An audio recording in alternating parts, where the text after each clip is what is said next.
boys, let's jump in. Let's talk soccer. That's what we're here for. That's what people want to see and hear. U.S. women's national team crash out to Sweden this morning on penalties. Oh, my. Oh, my. That's all I can really say. That was pretty much what we expected, to be honest. The game against Vietnam where they opened up and they won 3-0, it was poor. But, again, probably didn't want to give too much of the cards away and how you're playing and what you're doing. The second game against Netherlands, first half, poor. Absolutely poor. Second half, that was the American national team that I thought we were going to be seeing throughout the rest of the World Cup.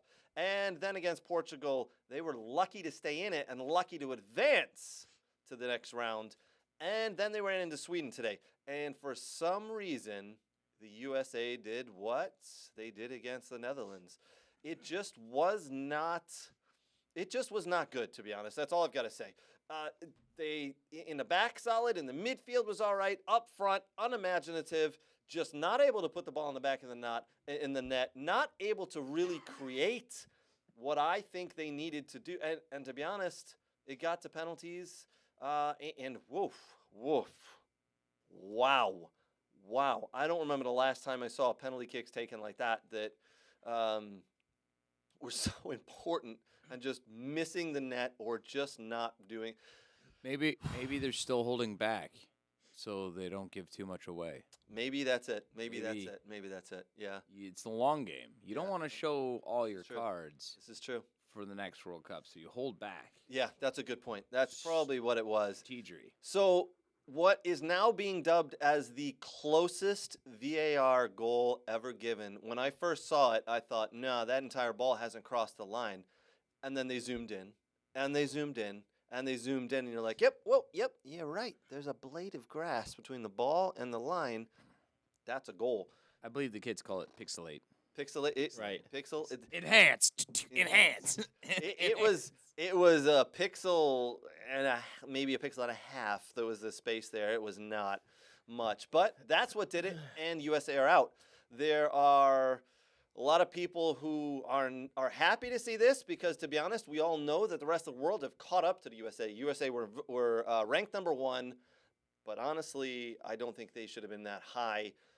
Coming into the tournament, they hadn't won a ton of games. They've been playing poorly for the last 6 months. Now, Vlatko Andonovski has a decision to make. Does he stick with it, or does he resign? Like he absolutely should, because he got this wrong. He absolutely 100% got this World Cup wrong. He should be ashamed of the subs he made. He should be ashamed of the tactics he played.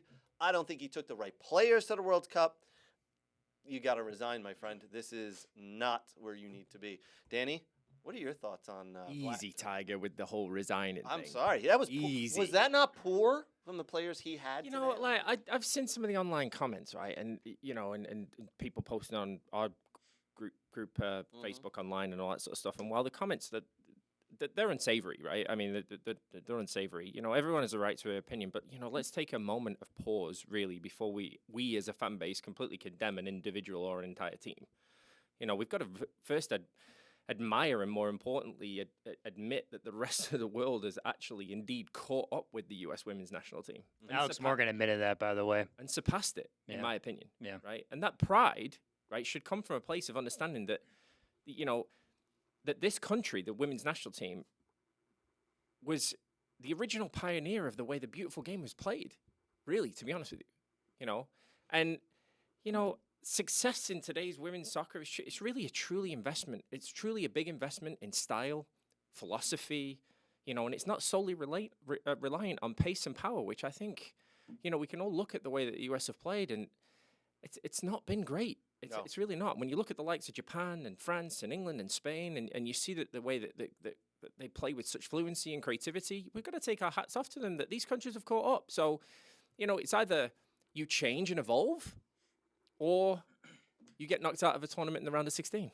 I think you're right. Change and evolve. And I don't think the USA changed and evolved. I don't think the coaching allowed them.